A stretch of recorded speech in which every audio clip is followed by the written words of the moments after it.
kung may mga tanong po kayo ukol kay Senator Bato, pwede niyo po itanong kahit ano po sa akin. Huwag lang po kung nasaan siya.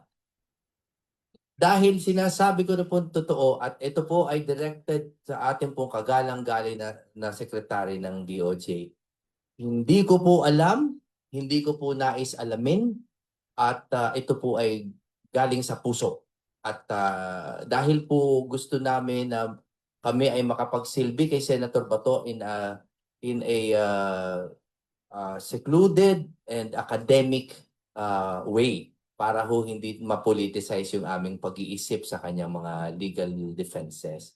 So tanong niyo na po lahat, pero sinasabi ko na po sa inyo, hindi po talaga namin alam kung nasaan si Bato at lagi namin pinagdadasal ang kanyang kaligtasan.